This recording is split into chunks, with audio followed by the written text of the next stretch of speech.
Jessica Lawson stood in my living room with a smile as cold as December frost. Beside her, a notary shuffled papers like he was dealing cards at a funeral. His name was Joel Farley, but to me, he was just another man who thought a signature could erase a lifetime. I smiled back the way only a Southern woman can when every bone in her body aches to scream. Calm, sweet, deadly. Perfect timing, I said, setting my teacup down. But let's make a quick stop at the police station first. They've been waiting to review the documents I sent them yesterday. The color drained from Jessica's face faster than water down a broken drain. Joel froze mid-shuffle, his pen poised in the air like a dagger.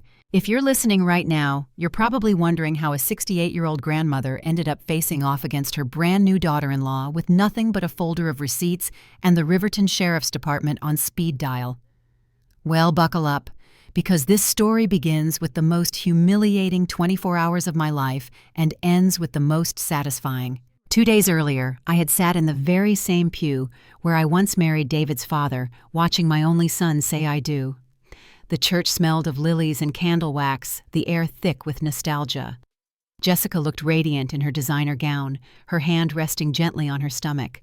She was carrying my first grandchild, and I wanted so badly to believe this day was the start of something good. Naive, that's what I was. The reception was held at the Riverton Country Club. I knew that place well. I had worked there as a waitress 30 years ago, scrubbing dishes and carrying trays to pay for David's college tuition.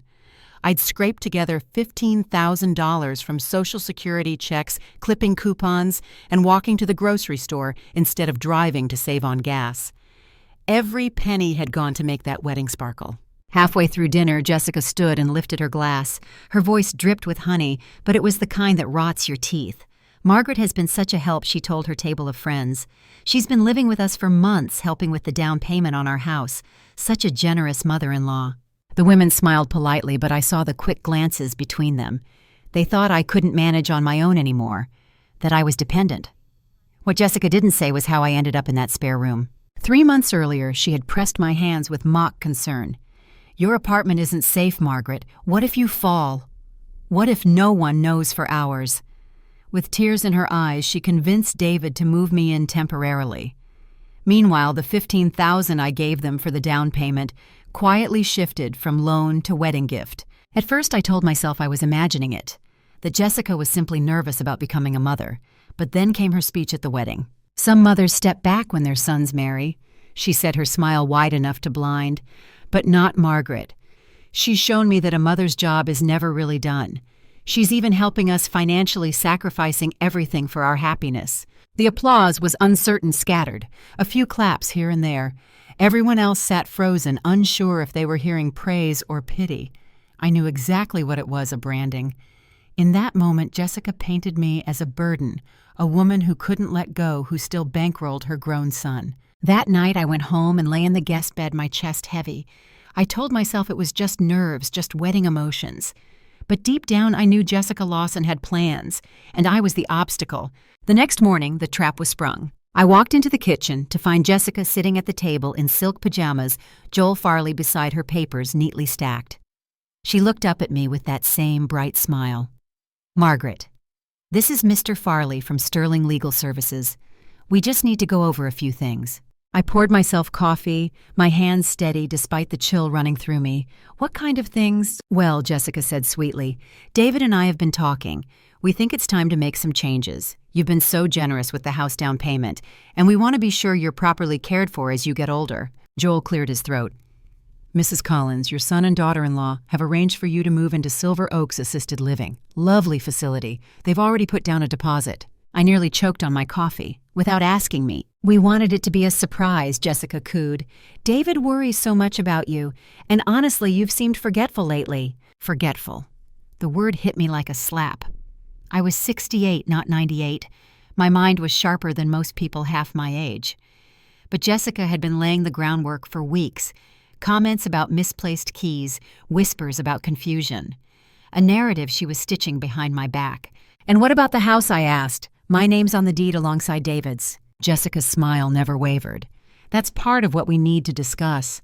Refinancing would be simpler if it were just in our names. Cleaner paperwork, you understand.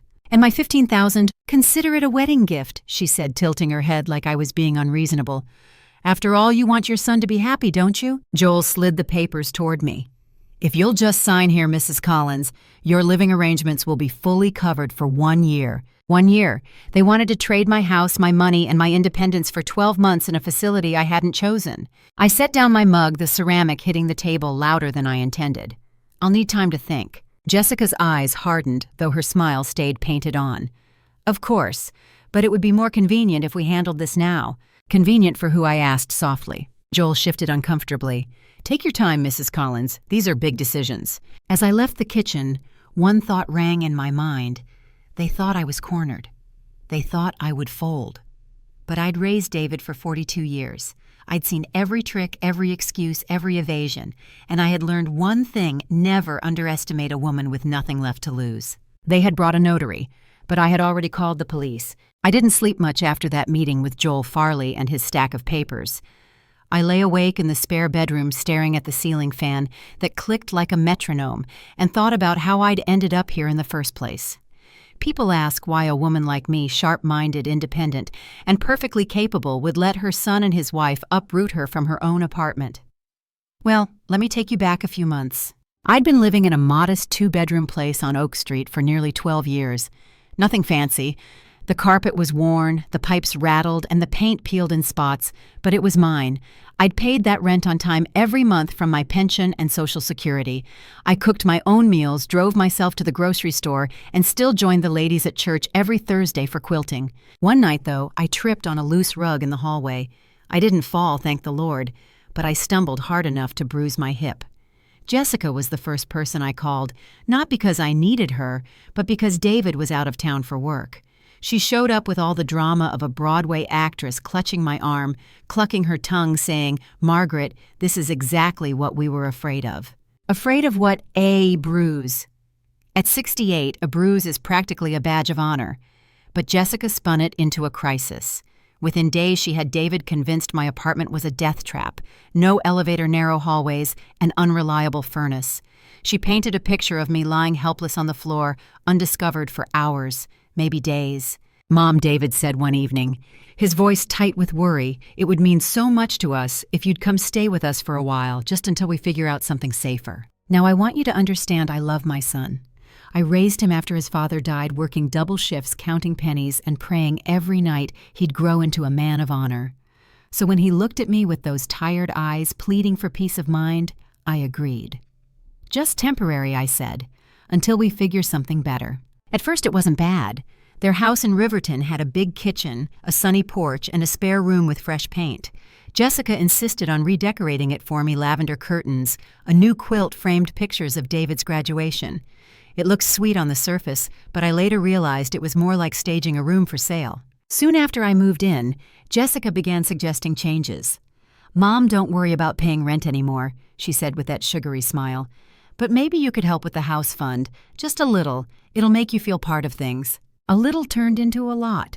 $15,000 alone, not a gift, straight out of my savings account and into their down payment. I'd labeled the check, clearly kept the carbon copy, even noted it in my ledger.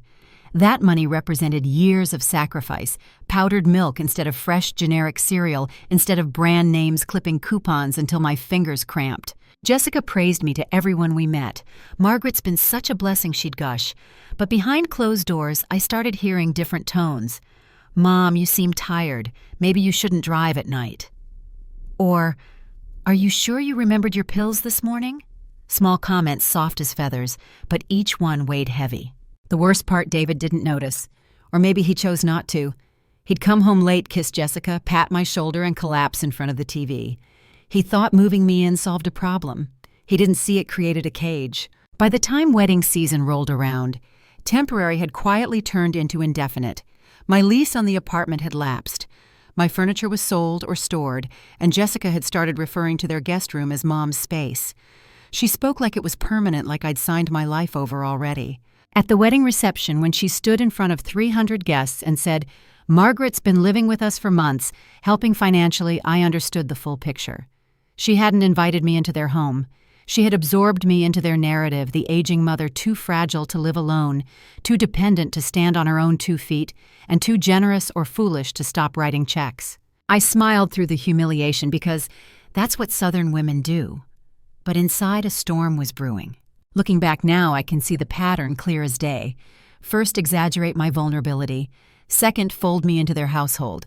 Third, blur the lines between gift and loan. And finally, push me toward assisted living while collecting the spoils of my so-called generosity. Jessica thought she was clever. She forgot one small detail: I may be 68, but I've survived worse storms than her schemes. I survived burying a husband too young, raising a son with nothing but grit and working jobs that chewed up stronger women than me. So when Joel Farley slid those papers across the table and Jessica cooed about Silver Oaks assisted living, they thought I'd cave. They thought I'd nod sign and shuffle quietly into the twilight. But I'd already made my own calls. I had my Dr. Linda Moore ready to vouch for my sharp mind. I had Detective Mark Ellison from the Elder Abuse Unit aware of the situation. And I had every receipt, every deed, every clause in that loan tucked neatly in a folder they didn't even know existed.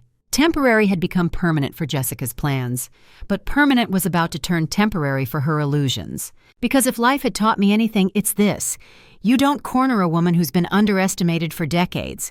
She'll find the exit, and she'll make sure you trip over the truth on your way out. The church bells rang like they had 35 years earlier on the day I married David's father. Back then, the air had been thick with hope. Now, sitting in the same pew, I watched my only son take his vows with Jessica Lawson. It was beautiful, objectively speaking. White roses lined the aisle, candlelight flickered against stained glass, and the choir sang so sweetly it could have cracked a stone heart. I wanted to believe in that beauty, wanted to believe that Jessica's hand resting on her belly meant stability, that the grandchild growing inside her might be the bridge we needed. But beneath the music and flowers, a knot sat heavy in my chest. Something about Jessica's smile, polished perfect, too rehearsed, made me feel less like family and more like a prop in someone else's play. The reception was held at the Riverton Country Club, the same building where I once carried trays to pay for David's college tuition. Funny how life loops back on itself. I'd saved and scraped to make this day possible. $15,000, my savings, my sacrifices, my meals of generic cereal and instant coffee so they could have a wedding with champagne and filet mignon. At first it seemed worth it. Guests laughed, clinked glasses, snapped photos. I smiled at David, proud of the man he had become, or at least the man I thought he was. Then came the speeches. David stood tall and nervous, his champagne glass trembling slightly. "I want to thank everyone who made this day possible," he said. "My beautiful wife, our families, and of course my mother, who's always been there when we needed her." Polite applause. I felt tears prick my eyes. For one fragile moment, I thought maybe everything would be all right. Then Jessica rose. Her Vera Wang gown shimmered under the chandeliers as she lifted her glass. "I also want to say something about Margaret." She began, her smile radiant. The room hushed, 300 pairs of eyes turning toward me. My heart swelled. Maybe I'd misjudged her. Maybe this was her way of welcoming me. "She's been living with us for months now," Jessica continued, "and I've learned so much about family loyalty from her." Warmth spread through my chest. "Some mothers step back when their sons get married, letting the wife take over," she said. "But not Margaret. She's taught me that a mother's job is never really done. She still helps us financially, still takes care of us, still sacrifices for her son's happiness." The warmth curdled. The applause was hesitant, scattered, confused. People glanced at one another, unsure whether to clap for devotion or pity me for being unable to let go. My cheeks burned. Jessica wasn't honoring me. She was branding me, painting me as dependent a woman so unable to release her grip on her son that she still lived under his roof, still paid his bills. "And isn't it inspiring?" Jessica concluded, her smile wide enough to slice, to see someone so selfless, a mother who never stops giving, no matter her age. Silence followed, heavy, suffocating. I wanted to sink into the floor. Instead, I lifted my glass and smiled, though it felt like glass shards in my throat. That's what women like me do. We smile when the world tries to erase us. Inside, though, my pride crumbled. I saw pity in the eyes of the guests' whispers at the edges of tables. They didn't see a woman who had survived widowhood, who had raised a son alone, who had earned every wrinkle on her face. They saw a dependent old lady clinging to relevance by paying her son's way. Jessica had stolen something more precious than money. She had stolen my dignity in front of everyone I knew. Later, as the music swelled and couples danced, I sat alone at a table near the back. My fork toyed with a slice of cake I couldn't taste. Across the room, Jessica laughed with her friends, radiant, triumphant. David hovered at her side, oblivious drunk on love and champagne. A woman I'd known for years, Mrs. Carter from church, leaned down and whispered, "You're so generous, Margaret. But are you sure you can afford all this?" Her words, kind on the surface, cut deeper than any insult. That's what Jessica's speech had done. It had turned me into a charity case. On the drive home that night, I stared out the window of David's car. Streetlights flashed across my reflection in the glass-tired eyes, set jaw, a woman betrayed by her own blood. Jessica chatted happily in the passenger seat, already planning the honeymoon. David hummed along with the radio content. Neither noticed the storm brewing inside me. That was the night I decided, temporary or not, I would not spend the rest of my days as the punchline in Jessica's story. Because humiliation may sting, but it also sharpens resolve. And I had 42 years of motherhood under my belt, 42 years of learning when to smile, when to stay silent, and when to fight back. They thought I was too old, too tired, too dependent to resist. They had no idea what was coming. The morning after the wedding, I woke up in the lavender-curtained spare room Jessica liked to call Mom's space. The sun streamed through the blinds, but it felt cold like a spotlight on a stage I never auditioned for. I shuffled into the kitchen expecting the smell of coffee and maybe the sound of David humming like he used to as a boy. Instead, I found Jessica already seated at the table, silk pajamas perfect, as if she'd stepped out of a magazine. Across from her sat a man in a gray suit briefcase at his side. "Margaret, good morning," Jessica chirped. "This is Mr. Joel Farley from Sterling Legal Services. We just need to go over some paperwork." I didn't sit. I poured myself coffee first because if you're going to walk into an ambush, better to have caffeine on your side. "What kind of paperwork?" Jessica exchanged a glance with Joel. "David and I have been talking. You've been so generous with the house down payment, and we want to be sure you're properly taken care of as you get older." Joel cleared his throat, shuffling pages like they were playing cards. "Mrs. Collins, your son and daughter-in-law have arranged for you to move into Silver Oaks Assisted Living. Lovely facility. They've already put down a deposit." My mug hit the table louder than I intended. Without asking me, Jessica's smile stayed plastered on, but her eyes gleamed cold. "We wanted it to be a surprise. David worries constantly about you. And frankly, Margaret, you've seemed a bit forgetful lately." Forgetful. That single word was a knife. I was 68, not 98. I balanced my checkbook, drove my car, cooked meals. But Jessica had been laying the groundwork for weeks, tiny comments about misplaced keys, whispers to neighbors, raising her voice like I couldn't hear, each one a brick in the case she was building against me. Joel slid the first document forward.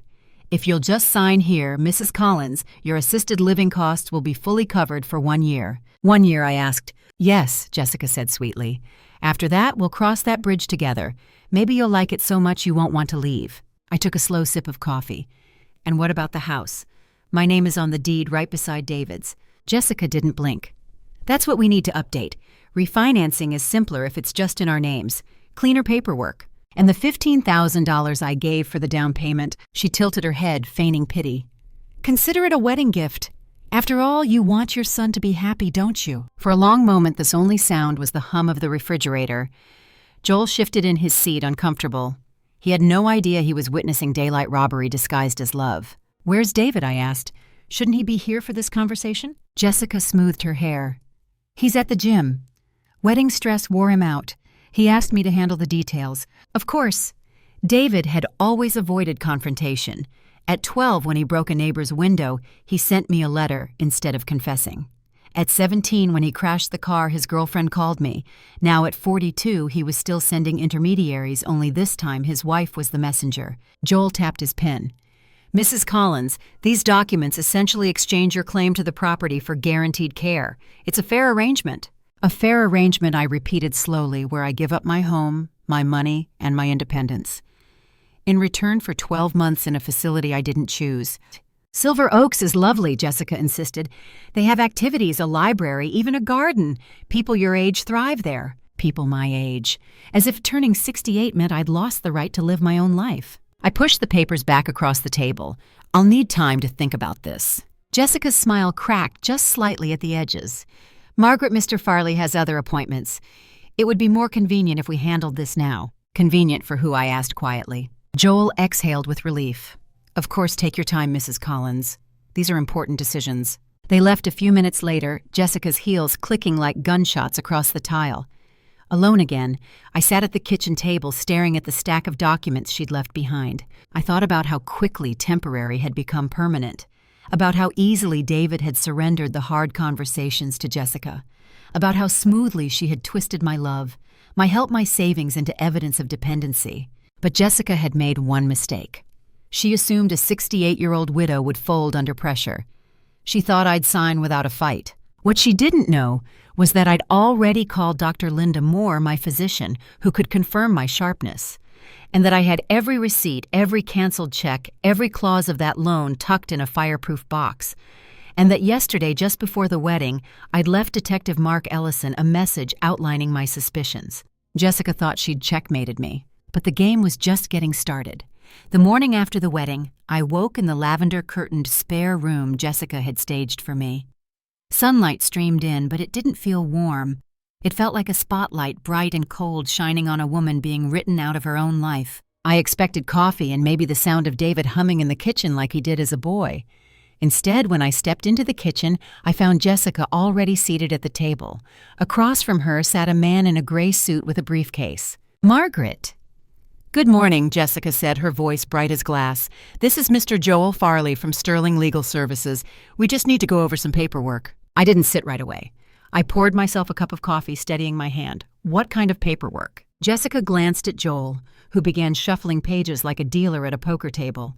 Mrs. Collins, he said your son and daughter-in-law have arranged for you to move into Silver Oaks Assisted Living. They've already placed a deposit. Very fine facility, 24-hour care, social activities, perfect for someone at your stage of life. My mug hit the table harder than I meant. Without asking me, Jessica's smile widened, but her eyes stayed hard. We wanted it to be a surprise. David worries constantly about you, and frankly, Margaret, you've seemed a little forgetful lately. Forgetful. The word sliced through me. I was 68, not 98. I balanced my checkbook. I drove. I cooked. But Jessica had been laying groundwork for weeks. Little comments to neighbors, quiet whispers to David, gentle corrections when I remembered things differently. She'd been building a case. Joel slid the papers closer. If you sign here, Mrs. Collins, your care will be covered for 1 year. 1 year, I repeated, and after that, Jessica tilted her head. We'll cross that bridge when we come to it. Maybe you'll like it so much you won't want to leave. I sipped my coffee. And what about the house? My name is still on the deed. That's why we need to update things, Jessica said sweetly.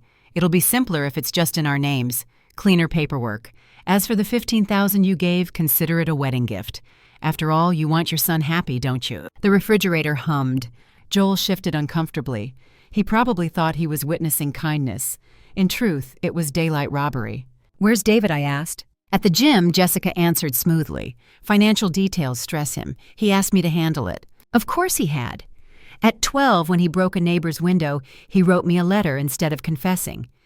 At 17, when he crashed his car, his girlfriend called me. Now, at 42, he was still sending someone else to face the fire. Joel tapped his pen. Mrs. Collins, this arrangement exchanges your property rights for guaranteed care. It's reasonable. Reasonable. I said if giving up your independence, your savings, and your dignity in exchange for 12 months in a facility you never chose counts as reasonable. Silver Oaks is wonderful, Jessica insisted. They have gardens, libraries, people your age, people my age, as if 68 meant I was incapable of living on my own. I pushed the stack of papers back. I'll need time to think. Jessica's smile cracked. Margaret, it would be more convenient if we handled this now. Convenient for who? I asked. Joel looked relieved. Of course, take your time, Mrs. Collins. These are big decisions. They left soon after Jessica's heels striking the tile like gunshots. I sat at the table staring at the documents. The narrative was clear: exaggerate my vulnerability, move me in, reframe my loan as a gift, and finally strip away my assets. But Jessica had underestimated me. I wasn't some fragile old woman who'd sign away her life for peace and quiet. I had every receipt, every canceled check, every clause in that loan tucked in a fireproof box. I had Dr. Linda Moore prepared to vouch for my health. And before the wedding, I'd left a message for Detective Mark Ellison with my concerns. Jessica thought she had cornered me, but what she didn't know was that I'd been playing the long game long before she married into this family. The house was silent after Joel Farley left, but inside me, there was no silence. It was thunder. I sat at the kitchen table, staring at the stack of unsigned papers Jessica had left behind, and for the first time in months, I felt something stronger than humiliation. I felt resolve. They thought I'd been cornered. They thought I'd be too old, too weary, too dependent to fight back. But they had forgotten one thing: you don't raise a son alone for 42 years without learning how to survive storms. That afternoon, while Jessica was out at her manicure appointment and David was recuperating at the gym, I pulled the step stool from the closet and reached for the fireproof box I'd insisted on keeping tucked on the top shelf of their linen closet. Funny how Jessica had called it somewhere safe when she suggested storing it there. Safe really meant out of Margaret's reach. The box was heavy, but I carried it to the spare room and shut the door.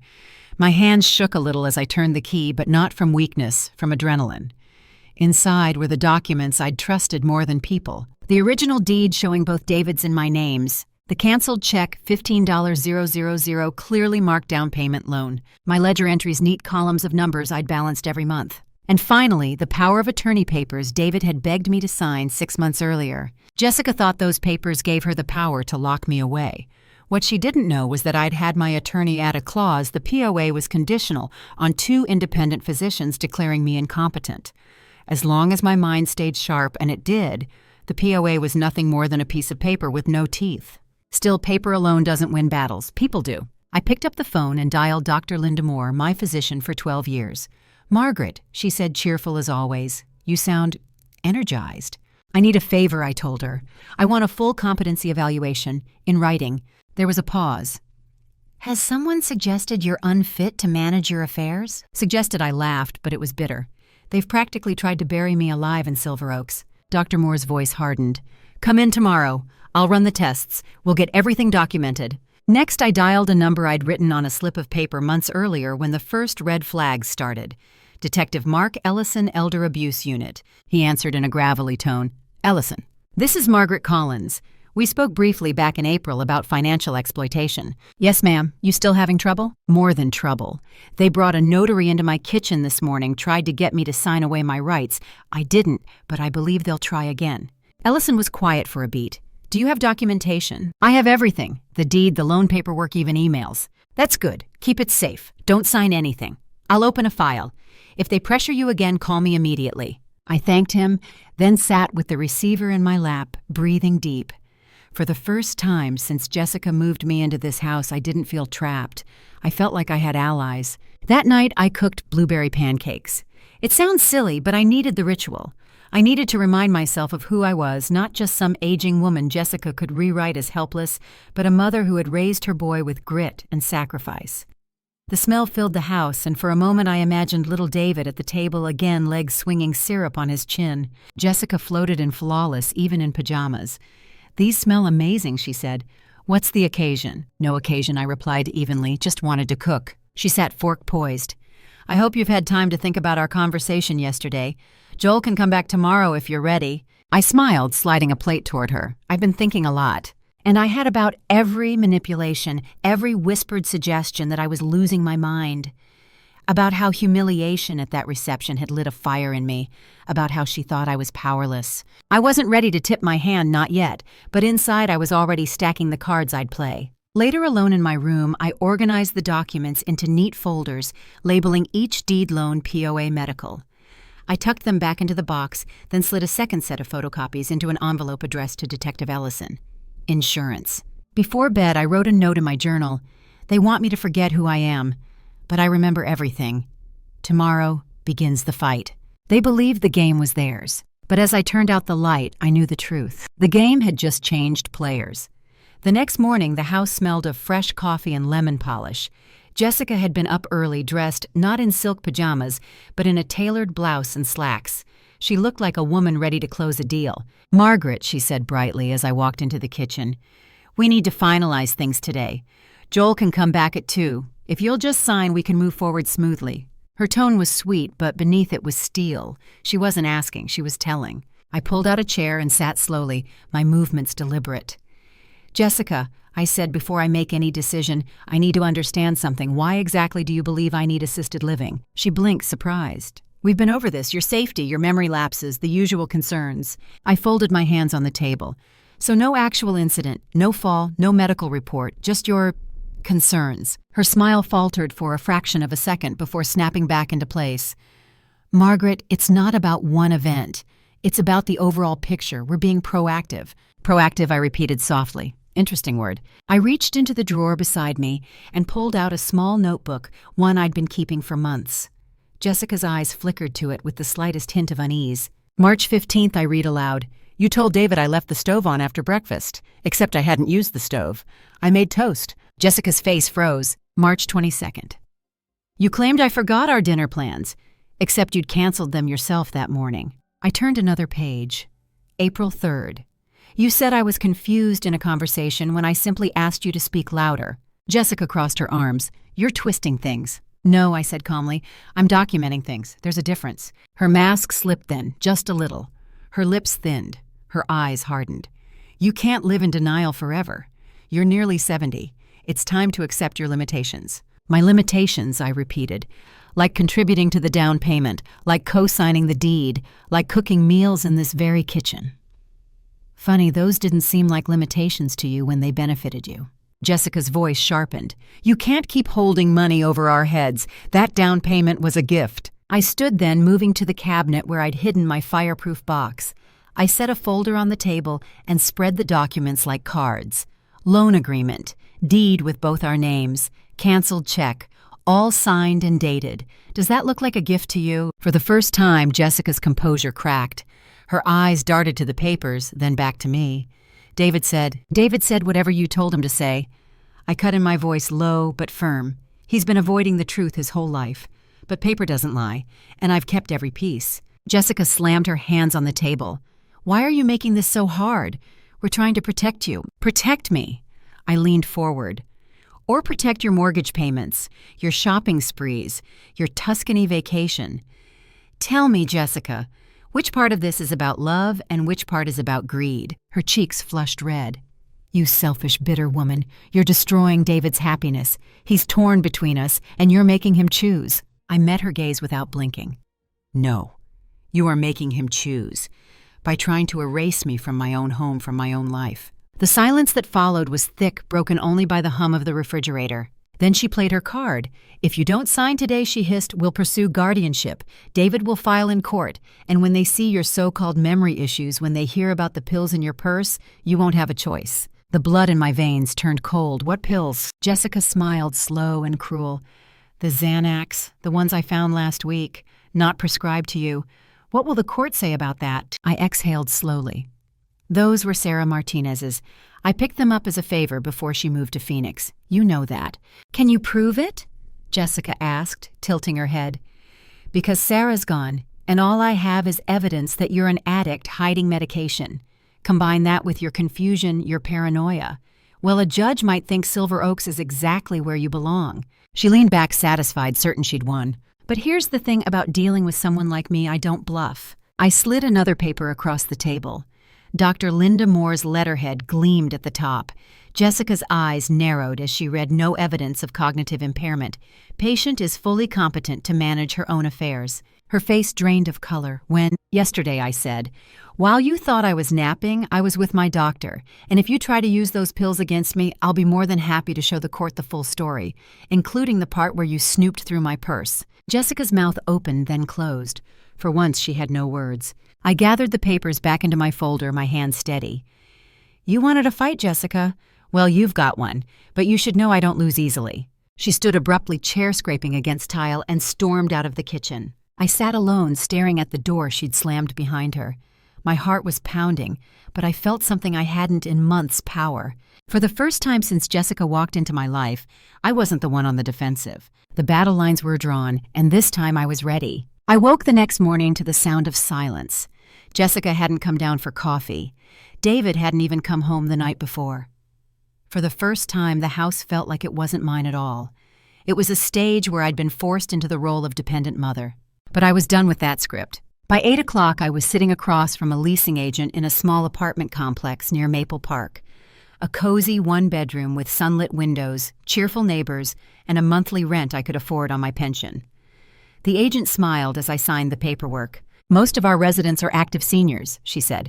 "Potlucks every Friday, card games in the rec room. You'll fit right in." I smiled back. "I think I will." Walking through the empty space that would soon be mine, I felt something I hadn't felt in months: freedom. No whispers about forgetfulness. No documents slid across a table. Just 4 walls and my name on the lease. Back at David's house, I began packing quietly. Sweaters, photo albums, my mother's china wrapped in newspaper. Each item slipped into a box was a reminder this was my life, my history, and it didn't belong to Jessica. When David finally walked in, that afternoon gym bag slung over his shoulder, his face went pale at the sight of my half-packed room. "Mom, what are you doing?" "I'm moving out," I said calmly, folding a cardigan. "I've signed a lease across town." He dropped the bag. "You don't have to do this. We can work something out." I turned to face him. "The time for working things out was before your wife tried to trick me into signing away my rights." David ran a hand through his hair. "Jessica got carried away. She just wants what's best." "No, David," I cut him off. "She wants what's best for herself. And you let her speak for you. You let her decide my life as if I were already gone." His eyes filled with guilt. I didn't know how to stop it. "That's the problem," I said softly. "You didn't try." By evening, the boxes were loaded into a rental van. Jessica appeared in the doorway, arms crossed, lips pursed. Running away, she sneered.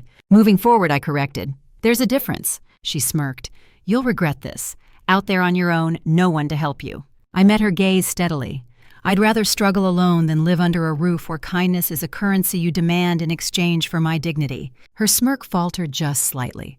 For the first time, I saw uncertainty flicker in her eyes. The first night in my apartment, I sat by the window watching the park lights flicker on. Kids played tag until dusk. An older couple walked their dog. The world went on steady and ordinary, and I was part of it again. I unpacked slowly, setting my framed photos on the shelves, placing my Bible on the nightstand, filling the kitchen cabinet with chipped mugs that held memories of better times. When I brewed my first cup of coffee in my own kitchen, I nearly cried. Not because of loneliness, but because of the taste of freedom. 2 days later, I invited Dr. Moore over. She brought tea cookies and her signature no-nonsense attitude. "You've done the right thing," she said, glancing around the apartment. "Independence is more than a living arrangement. It's proof." I nodded. "Proof that I'm not what Jessica wants people to think I am." Dr. Moore tapped the manila folder on the table, the one holding my competency evaluation. "And with this, no court will dare take her side." Later that week, Detective Ellison called. "Mrs. Collins, we've reviewed the documents you sent. The loan, the deed, even those emails, there's enough here to open an investigation. But I need to know if you're willing to file a formal complaint." I looked around at the little apartment I was slowly turning into a home. My plants by the window. My books stacked neatly on the shelf. My independence reclaimed. "Yes, Detective," I said firmly. "I'm willing." That evening, David showed up at my door. His eyes were red, his shoulders slumped. "Mom," he whispered, "Jessica says you're trying to ruin us." "No," I said gently. "I'm trying to save myself." He swallowed hard. "She's pregnant. The baby needs stability." "And the baby will have stability," I said. "But not by sacrificing my freedom. You have 30 days to work out repayment on that loan. After that, the courts will decide." David's shoulders sagged. He looked like the little boy who once begged me to fix his broken toy truck. Only this time, the break was deeper. "I don't know what to do," he admitted. "You do," I told him. "You just don't want to face it." After he left, I sat by the window again. Outside the park, lights glowed steady, just like they had the first night. For the first time in a long time, I felt steady too. I hadn't just moved into a new apartment. I'd stepped out of the shadow Jessica had cast and into the light of my own choices. The fight was far from over, but at least now I was fighting on my own ground. The phone rang just as I was watering the spider plant by my window. It was early evening, the sun dipping low behind the trees in Maple Park, painting the sky gold. I almost let the call go to voicemail. Most numbers I didn't recognize these days were either telemarketers or scams, but something made me pick it up. "Mrs. Collins." A woman's voice, careful with the kind of refinement you can't fake. "Yes, who's calling?" "My name is Patricia Winters. I'm Jessica's mother." The watering can nearly slipped from my hand. Of all the voices I expected, Jessica's mother wasn't one of them. "Why are you calling me?" I asked, sharper than I intended. She sighed, long and weary. "Because you deserve the truth about my daughter, and because I think you've suffered enough." We agreed to meet this next day at my apartment. I spent the morning nervously arranging the living room, setting out teacups I hadn't used since my church ladies visited last Christmas. When Patricia arrived, I was struck by her elegance. Silver hair swept back, pearls at her neck, posture straight as if she'd been born to hold herself above storms. But her eyes told another story, tired, haunted, and heavy with regret. "Thank you for seeing me," she said as I poured tea. "I wasn't sure you'd agree." "I wasn't sure either," I admitted, but curiosity won. Patricia folded her hands in her lap. "Jessica is my only child, and like most mothers, I've spent years excusing things I shouldn't have. But after what happened with you, I can't stay silent anymore." Her words came in fragments at first, like she was peeling back layers of shame. When Jessica was in college, she shared an apartment with a roommate who suddenly found her credit card bills skyrocketing. Charges for clothes, trips, spa visits. Jessica insisted it was a mix-up. My husband and I hired a lawyer, paid the debt, and made it disappear. I sat frozen, the tea cooling in my cup. Patricia went on. Her first marriage ended because she drained her father-in-law's bank account. Again, she said it was a misunderstanding, that she was just helping him manage his finances. We believed her. Or maybe we just didn't want to face the truth. I whispered, "And now she's done it again, with me." Patricia nodded sadly. She targets people who are older, who trust too easily. She knows how to play the role of caretaker while lining her pockets. "You're not her first victim, Mrs. Collins, and unless she's stopped, you won't be her last." The room was silent except for the ticking of my mantel clock. "Why are you telling me this now?" I asked finally. Patricia's eyes glistened. "Because when you called me weeks ago warning me what Jessica was doing, I defended her. I told myself you were mistaken. But then, I remembered all the times we'd cleaned up her messes. I realized I'd been enabling her for decades." She reached into her purse and pulled out a thick envelope. She slid it across the table toward me. "This is $15,000, the money she stole from you. Consider it restitution." I pushed it back. "I can't take this from you. You're not the one who wronged me." But Patricia pressed it into my hands. "No, but I raised the one who did. That makes me responsible, at least in part. Please accept it." I stared at the envelope, the weight of it heavy in my lap. It wasn't just cash. It was proof. Proof that Jessica's schemes weren't new. Proof that I hadn't imagined the cruelty. Proof that I wasn't alone in seeing her for what she was. "She's pregnant," I murmured, more to myself than to Patricia. "My grandchild. Your grandchild, too." Patricia's face softened with pain. "That child deserves better than to grow up learning deception as a family trade, and Michael deserves to know who he married before it destroys him completely." We sat for a long time in silence, sipping lukewarm tea. At last Patricia stood. "You have a good heart, Mrs. Collins. Don't let Jessica convince you otherwise. Whatever happens next, remember you are not the weak one here. She is." After she left, I placed the envelope on my kitchen table and stared at it. I thought about David, about how shattered he'd be when he learned the truth. I thought about the baby, about whether she'd ever know her mother's history. But most of all, I thought about Jessica's smug smile in my kitchen, just days before certain she'd won. Patricia was right. Jessica had built her life on manipulation. But she'd underestimated the one thing she couldn't control: another woman's resolve. I picked up the phone and dialed Detective Ellison. "Detective?" I said, my voice steady. "I'm ready to file formal charges." It started quietly. An unmarked sedan idling at the end of the street, a man in plain clothes taking notes as he leaned against a mailbox. But by the end of the week, there was no mistaking it. The law had entered Jessica's perfect little world. Detective Ellison called me first. "Mrs. Collins, we've opened a formal investigation. We'll need you to provide originals of your documents and a written statement. Once that's filed, we'll approach your son and daughter-in-law." I felt a tremor of fear, but beneath it, something stronger: relief. After months of being painted as weak, forgetful, and dependent, someone was finally taking me seriously. 2 days later, David called. His voice was sharp, panicked. "Mom, the police came by the house. They asked questions about finances, about you, about the loan. Jessica says you've blown everything out of proportion." "David," I said calmly, "I gave them facts. Not feelings, not exaggerations. Facts. The loan agreement, the deed, emails with her name on them. This isn't imagination, it's evidence." He was quiet for a moment.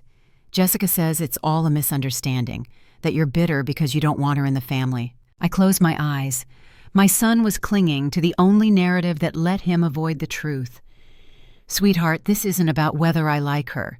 This is about fraud, about elder abuse. The detectives wouldn't be involved if it were just a family spat. That evening, Jessica showed up at my apartment. No pearls, no polished smile. Her eyes were wild, her mascara smudged. "How dare you," she hissed the moment I opened the door. "Do you have any idea what you've done?" The neighbors are whispering. My clients are asking questions. "You've ruined everything." I stood firm. "No, Jessica, you ruined everything when you tried to take what wasn't yours." She pushed past me into the living room. "You think the police will help you? They don't care about some bitter old woman and her checkbook. David and I have a baby coming. Do you really want to destroy your own grandchild's future?" Her words cut deep, but I forced myself to stay steady. If that child grows up learning that manipulation is normal, that greed is acceptable, what kind of future is that? I'd rather she grow up knowing her grandmother chose integrity. For the first time, Jessica faltered. Then her expression hardened again. "You'll regret this." The next week was chaos. Detective Ellison visited my apartment twice, each time with more questions. He photographed documents, asked about conversations, timelines, even the pills Jessica had tried to frame me with. "She's built a pattern," he explained. "Manipulation, financial control, attempting to create a false narrative of incompetence. It's classic exploitation. We've seen it before." His words were clinical, but they left me shaking. Not because of fear, but because they confirmed what Patricia had already told me: I wasn't her first target. Meanwhile, David's calls grew more desperate. "Mom, can't you drop this? Jessica's under so much stress. She's pregnant. She cries every night." "David," I said gently, "pregnancy doesn't erase responsibility. Actions have consequences." He groaned. "She says you're being vindictive." I wanted to scream, to shake him until he saw the truth. Instead, I said, "One day you'll look back and realize this isn't about me versus her. This is about right versus wrong, and you'll have to decide which side you're on." One evening, Patricia Winters stopped by again. She looked weary but resolute. "They served Jessica with a summons this morning," she said quietly. "She's furious. But Margaret, thank you.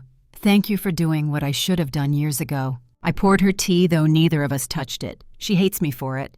And David, I don't know if he'll ever forgive me. Patricia's eyes softened. Sometimes love means holding up a mirror even if they hate the reflection. You may lose his trust for a season, but one day he'll understand. The turning point came on a Thursday afternoon. Detective Ellison called again. We confronted Jessica with the evidence. At first, she denied everything. Then we showed her the loan documents, the emails, the false statements about your memory. She cracked. Started blaming stress, money troubles, even you. But denial doesn't erase paper trails. I gripped the phone. "What happens now?" "She'll be arraigned. There's a strong case for elder financial abuse. It's up to the prosecutor now." That night, I sat by my window watching the park lights flicker on. Children still laughed. Couples still strolled, the world still spun. But inside me, something had shifted. For months, Jessica had tried to convince me I was powerless. That age meant weakness, that dependence was inevitable. But here I was, 68 years old, staring down a woman half my age, and it wasn't me who trembled. The law was on my side. The truth was on my side. And for the first time in a long time, my future was mine again. The battle wasn't over, but the tide had turned. The courthouse smelled faintly of polished wood and nerves. I sat on a bench near the back, my hands folded tightly in my lap. My heart thudded steady but heavy, the way it had the morning I gave birth to David, knowing something life-changing was coming, but powerless to stop it. Jessica entered, flanked by her attorney. Gone was the polished bride in silk and pearls. She wore a plain navy dress, her hair pulled into a severe bun. Even without the designer veneer, she carried herself like someone who believed she could still talk her way out of anything. David trailed behind his shoulders, hunched his face pale. He looked older somehow, like the last few weeks had carved new lines into him. Our eyes met briefly across the room. He looked away first. The judge, a gray-haired woman named Martinez, called the session to order. The prosecutor laid out the charges in a voice as clear as glass. Jessica Winters Collins is charged with elder financial abuse fraud and attempted coercion. The state will show that she systematically targeted her mother-in-law, Margaret Collins, through manipulation, false narratives of incompetence and pressure to sign over property rights. Each word landed like a hammer, but I sat tall, refusing to shrink. This was my truth finally spoken aloud in a place that mattered. Jessica's attorney rose smoothly. "Your Honor, my client is a young, expectant mother under extraordinary stress. This is a family dispute exaggerated into a criminal case. The so-called loan was in fact a gift freely given. Mrs. Collins has confused generosity with obligation." I clenched my fists. a gift. They always circled back to that lie. When my turn came to testify, I walked slowly to the stand, my knees stiff, but my back straight. The clerk swore me in, and I settled into the chair. The prosecutor asked, "Gently, Mrs. Collins, can you tell the court what happened after you contributed $15,000 toward your son's house?" I opened the folder in my lap, the one I'd guarded like treasure. "This," I said, holding up the check copy, "was marked down payment loan to be repaid in 2 years. This," I continued, sliding the deed forward, lists both my son's name and mine as co-owners. Jessica pressured me to sign papers removing my name. When I refused, she began spreading false claims that I was forgetful, confused, and unfit to manage my affairs. Jessica shifted in her seat, whispering urgently to her lawyer. The prosecutor nodded. "And how did you respond?" "I documented everything. Dates, conversations, even her attempts to use unrelated medication to paint me as unstable. I may be 68, but I am not incompetent, and I will not be erased." Jessica's attorney rose for cross-examination. "Mrs. Collins, isn't it true that you've always been over-involved in your son's life, that you influenced his choices, even his college decision?" The words stung, echoing Jessica's earlier accusations. I steadied myself. Like any parent, I gave advice, but David made his own choices. What I did not do was manipulate him into stealing from his own mother. A ripple of murmurs spread through the courtroom. The judge banged her gavel lightly. "Order." Then came the hardest part, David's testimony. He walked to the stand, avoiding my eyes. His voice was low. "My wife told me Mom was struggling. She said Mom was forgetful, that she'd left the stove on, that she was paranoid about money. I believed her. I thought moving Mom into assisted living would protect her." The prosecutor asked, "And when you learned the documents proved otherwise?" David's throat worked as he swallowed. I realized I'd been wrong. Mom wasn't incompetent. Jessica convinced me to see her that way because it was easier than facing our debt. My breath caught. It wasn't a full confession, but it was the first time he admitted Jessica's role. Jessica glared at him, her face twisting with betrayal. "David," she hissed under her breath. The judge silenced her with a sharp look. By the time closing remarks were made, the air in the room was thick with tension. The prosecutor's voice rang steady. "This case is not about family squabbles. It is about exploitation. Mrs. Collins is a competent woman whose trust and generosity were weaponized against her. If we allow this behavior to pass as a misunderstanding, we set a dangerous precedent for every elder in our community." The judge didn't issue a final verdict that day. It was only the arraignment. But as I left the courtroom, I felt lighter. The truth had been spoken where it couldn't be dismissed as paranoia or bitterness. Outside, David caught up to me. His voice was rough.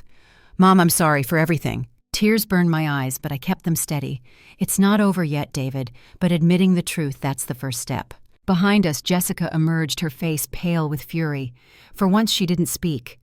Maybe because for the first time she realized charm and lies wouldn't save her here. The courthouse doors closed behind me with a heavy thud. It felt like the sound of justice beginning. The morning sun spilled through the thin curtains of my new apartment, soft and golden. For the first time in months, I woke not to the sound of Jessica's clipped voice or the tension of walking on eggshells in someone else's house. I woke to quiet, to freedom. I made coffee in my small kitchen, humming as I stirred in a spoonful of sugar. The mug was chipped, one I'd brought from my old place, but in my hands it felt like a crown. No one could tell me I'd had too much caffeine or that I should be more careful. This was my kitchen, my choice. The building was full of seniors like me, people who still carried their stories in the lines of their faces and the warmth of their laughter. Mrs. Chen from across the hall brought me dumplings the day I moved in. "Welcome to the neighborhood," she said, smiling so wide I couldn't help but smile back. Downstairs every Friday evening, the residents held a potluck. That first week I walked in nervous, clutching a casserole dish of baked macaroni. By the end of the night, I was laughing over card games with people who'd once been strangers. "See one of them," Harold said with a wink. "Told you we don't bite, unless it's fried chicken night." The room erupted in laughter, and for the first time in a long time, I felt like I belonged somewhere. But peace wasn't constant. Some nights, I'd lie awake, staring at the ceiling, wondering how the trial would end. Would Jessica get prison time? Would David ever truly forgive me? And what about the baby, my granddaughter growing inside, a woman who saw me as nothing but an obstacle? I'd press a hand to my chest, breathe deep, and remind myself I can't control their choices. I can only control mine. So I chose to live, fully, I joined a walking group that met in Maple Park 3 mornings a week. The first time I struggled to keep up my breath short, my legs aching. But no one mocked me. Instead, they slowed down, adjusted, included me. "It's not a race," one woman said kindly. "It's about showing up." I showed up again the next week, and the next. Slowly, my body grew stronger, and so did my spirit. At home, I filled my window ledge with plants, spider plants, a pot of lavender, even a small tomato vine. Each morning, I'd water them, whispering little encouragements, as though they were companions. In a way, they were.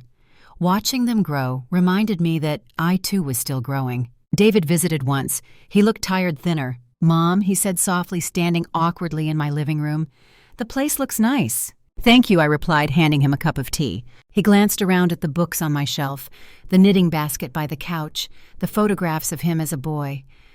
"I miss this. I miss you." My throat tightened.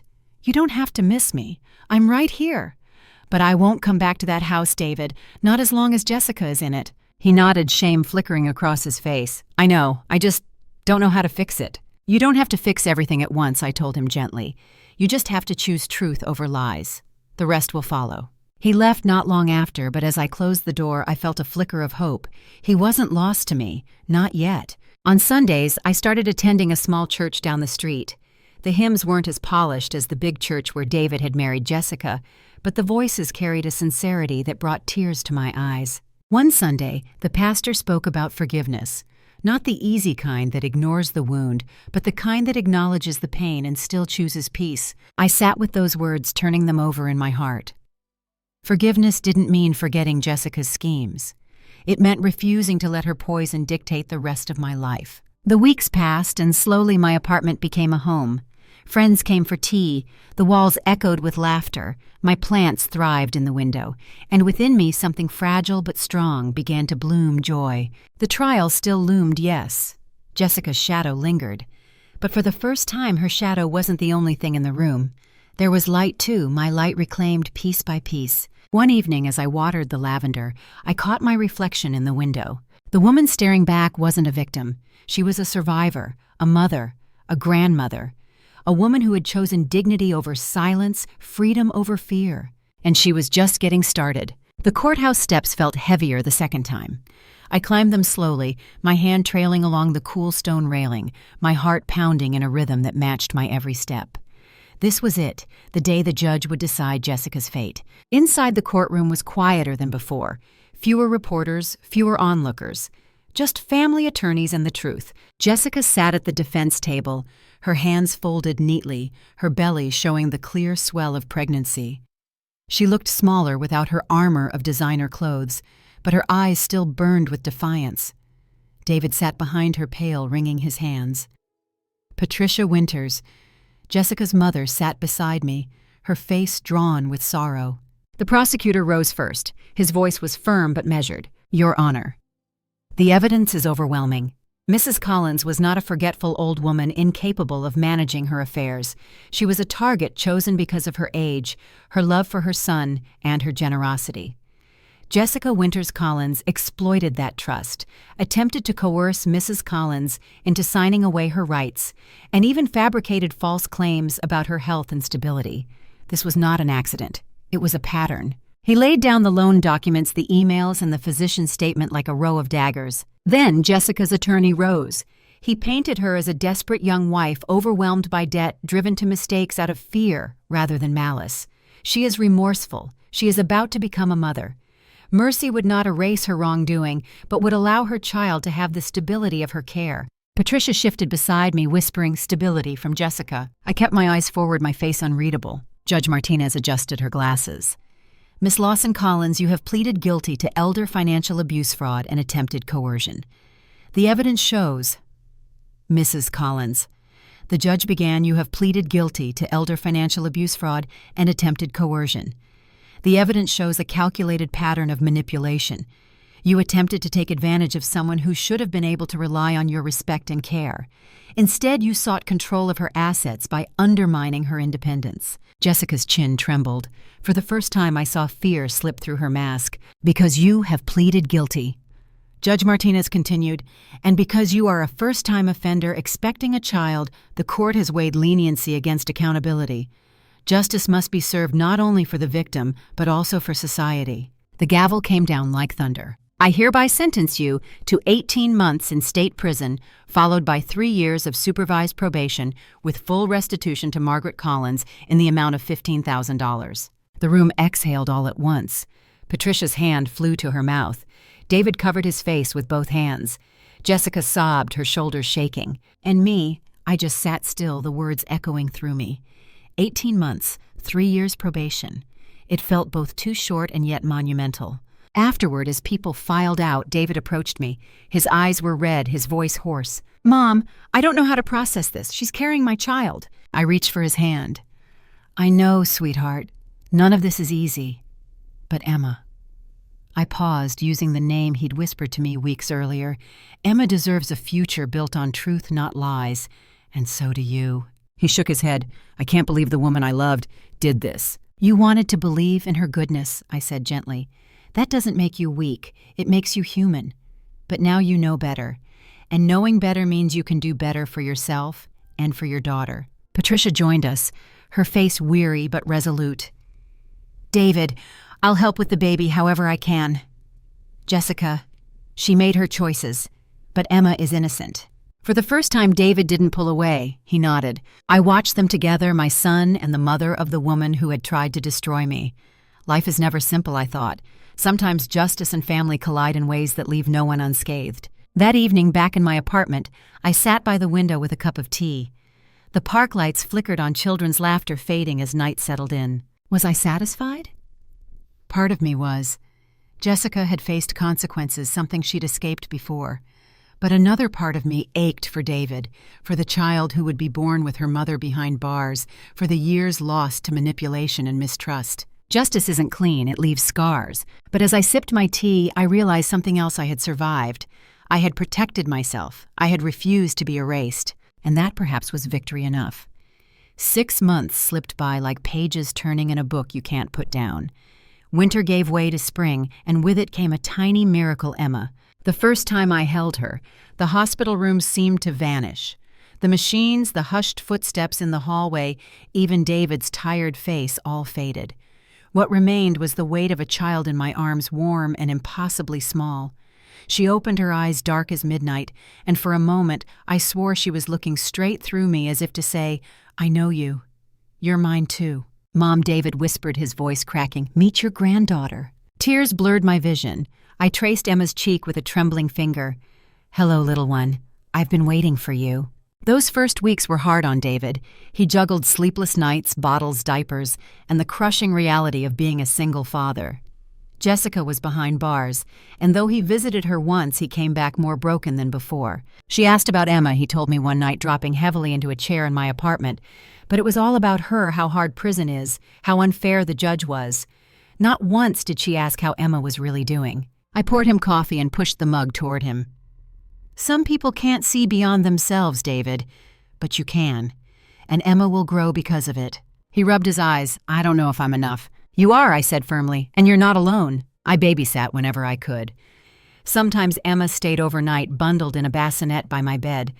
I'd wake to her soft cries, feed her with careful hands, and hum lullabies I hadn't sung in 40 years. Neighbors stopped by to coo over her.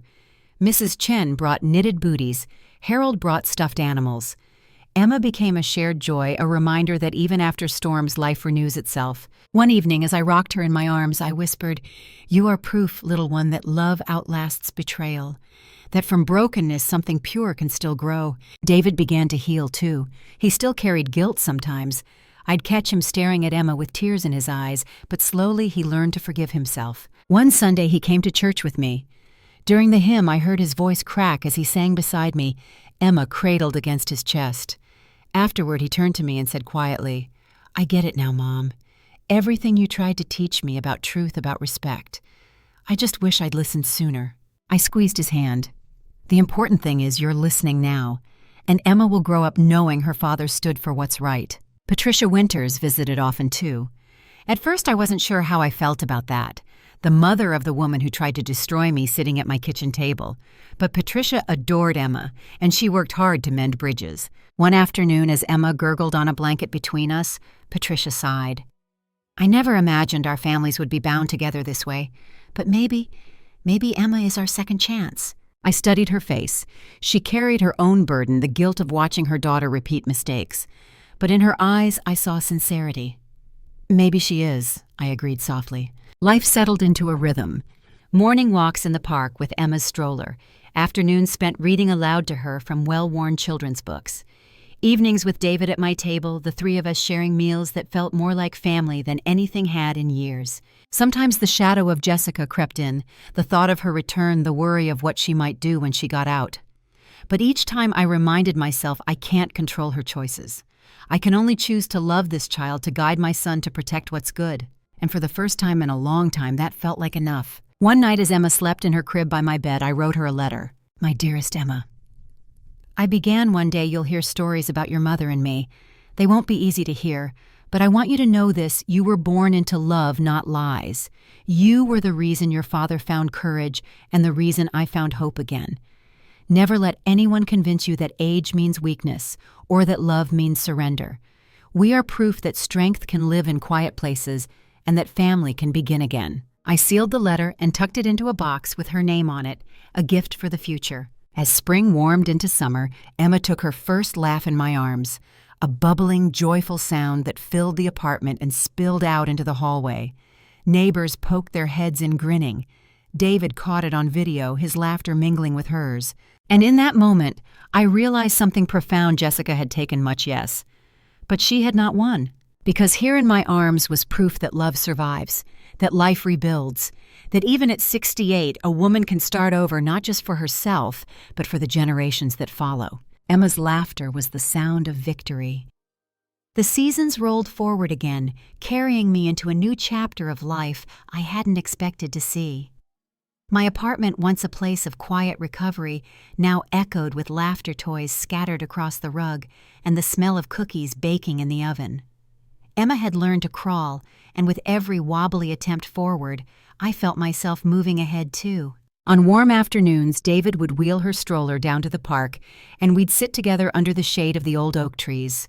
Sometimes we spoke about the past, about mistakes, regrets, and hard lessons. More often, though, we spoke about the future. I want Emma to know she's never alone. David told me one day, watching his daughter clutch a dandelion puff, that no matter what life throws at her, she'll have people who believe in her. You're already giving her that gift, I said. And you're giving it to me, too. I didn't expect reconciliation with David to feel so gentle. No dramatic apologies, no perfect resolutions. Just small steps, cups of coffee, shared long walks, baby giggles filling the gaps where words fell short. Forgiveness had been a choice, but rebuilding trust was a daily practice. Patricia became part of that practice, too.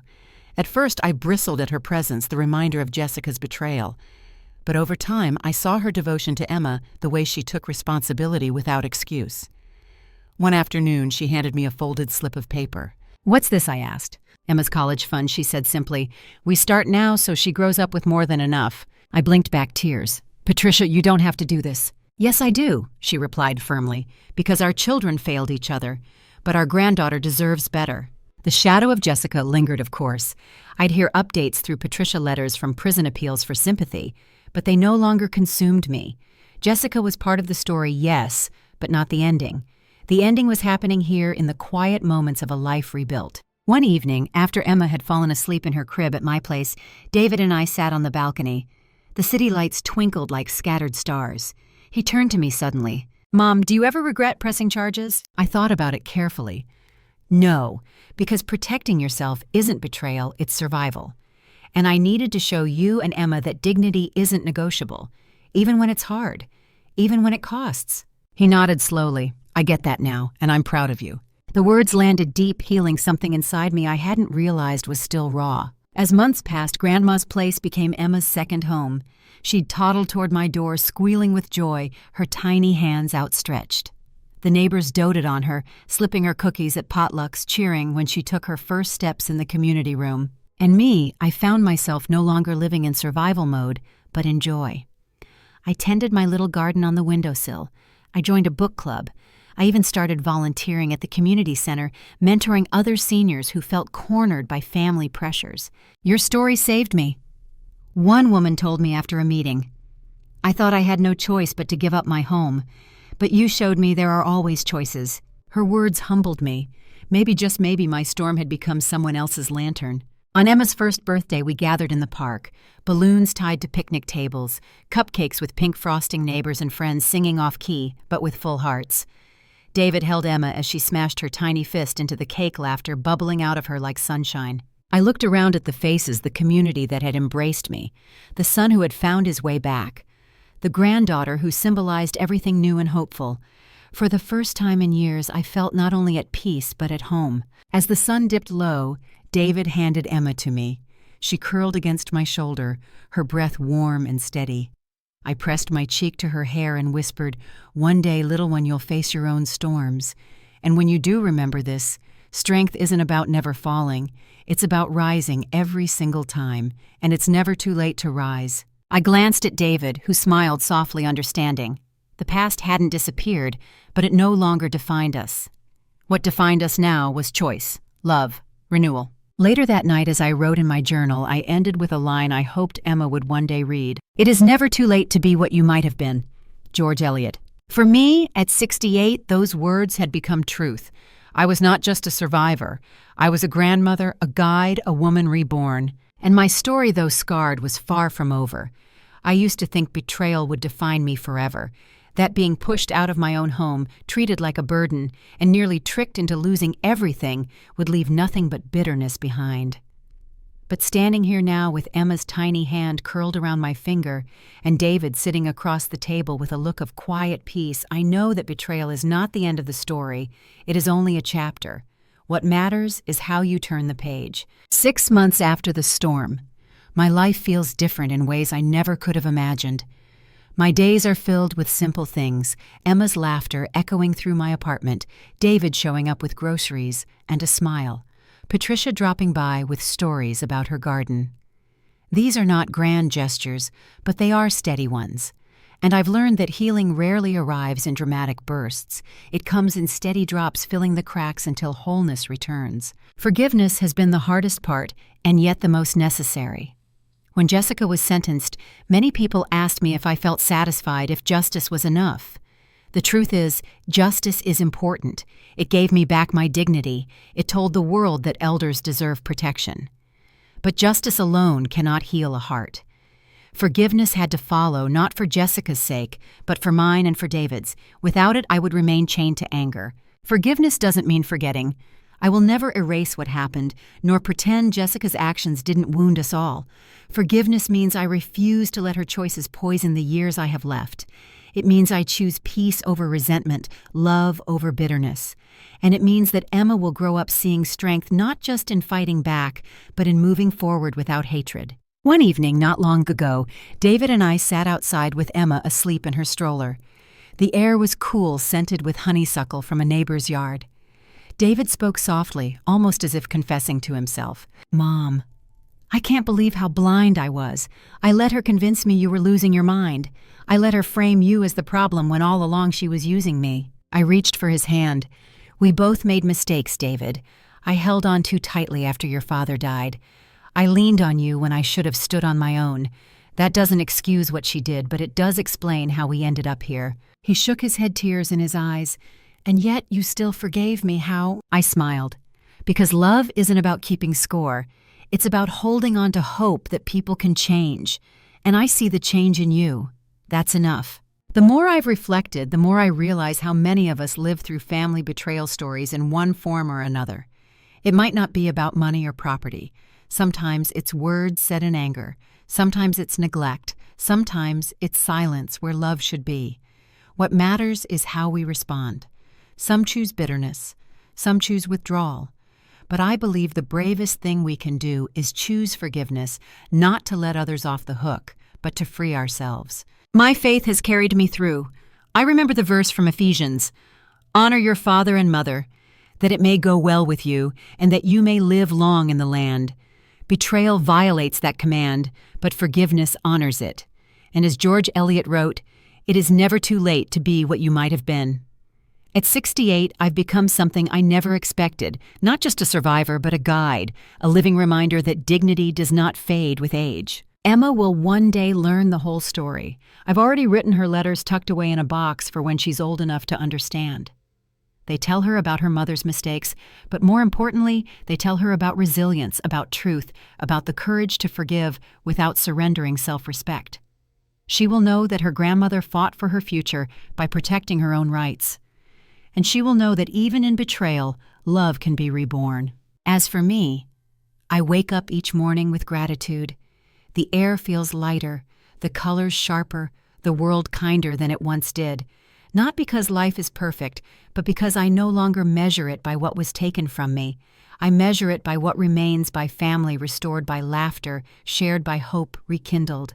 And now, as I close this chapter of my life, I turn to you, yes, you listening to my story. Perhaps you've faced your own storm. Perhaps you've carried wounds left by those closest to you. Betrayal by family cuts the deepest because it's supposed to be the safest love of all.